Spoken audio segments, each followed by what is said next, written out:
He is 44-34 since Big Ben retired. That is a .564 win percentage. I went and looked up historical coaches who had a career .564 win percentage. The closest guy that I found was Wade Phillips. That's who he's turned into. Do you think Wade Phillips was a particularly good NFL coach? No. Sorry, Pony. One thing you should tell prospective broadcasters is to turn your mic on. Yes. No, I think of Wade Phillips as partially a punchline in Dallas. 44-34. So he averages between 9 and 10 wins a season. But could Wade Phillips dispense the kind of keen insight we get from Mike Tomlin every Tuesday? Dirty balls, punts. Yeah, dirty balls. Turnovers.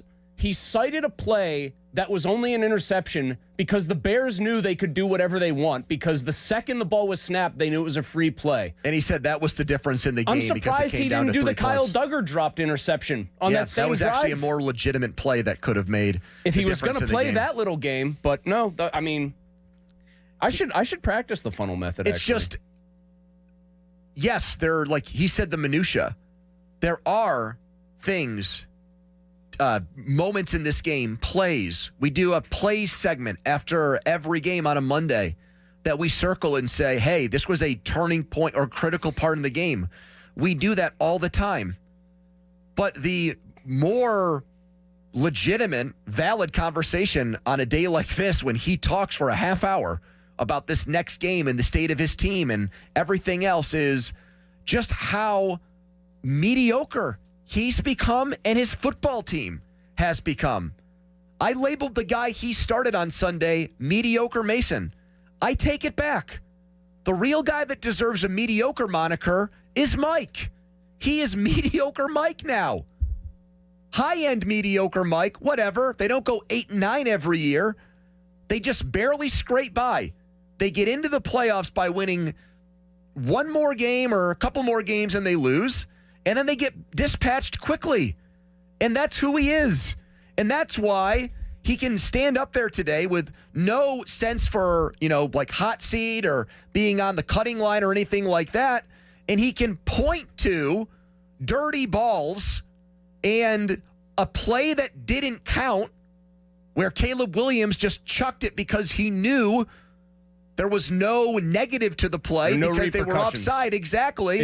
They call it a free play in football. And he can pretend like these things actually were the difference between winning and losing.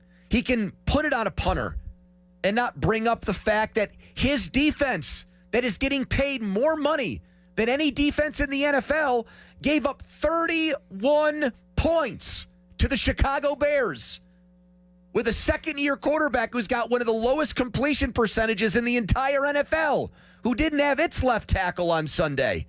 And he's out here trying to say, really, we got to get into the granular stuff. This was such a close game that those itty-bitty plays, those hidden yardage plays, were the difference in this game and not the fact that his defense, again, got exposed. Well, I'm going to stop you for 1 second. It's laughable, man. I'm going to stop you for 1 second, though. You said he wants to get into the ultra-granular stuff. We have some fun sometimes on this show on Tomlin Tuesdays with Chris Carter, who has tried to carve out the lane as the scheme guy, and Mike despises the questions. He's X's and O's guy. You know what, though? He did ask a very granular and very accurate X's and O's question of Mike and got a sarcastic reply after I'm not telling you how the sausage is made. Chris correctly said, hey, Mike, do you need to change the call when you're in cover 3? They run 4 verticals. You can go and look up any football podcast right now going that does X's and O's. They will tell you that 4 verticals, 4 straight line routes up the field, destroys cover 3 because of what it forces the 3 guys on the back end to choose. And Chris's question, we have fun with him, but it was right this time, was, hey, basically, do you need to think about switching out of that play before the snap when you realize what they're probably going with and what they're showing you? Yeah. Hey, Chris, I'm not telling you what goes on behind the scenes. That was a granular question that was very accurate and very pointed about his failing, because it's his defense. And his response was, you don't deserve to know how that sausage is made. But I'll tell you all about dirty balls and knuckleballs and bad punts.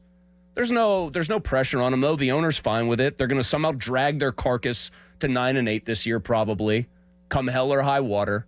I'll get the same ridiculous responses from people that still to this day are defending him to the nth degree. Are they out there? I'll open up the phone lines I've right gotten now. into it with somebody on Twitter. 412-928-9370. If you think if me calling him mediocre Mike is going too far and being too tough on him, you tell me why. No, I've heard from people who think we're in the wrong. We're the idiots. We're not respecting Mike enough.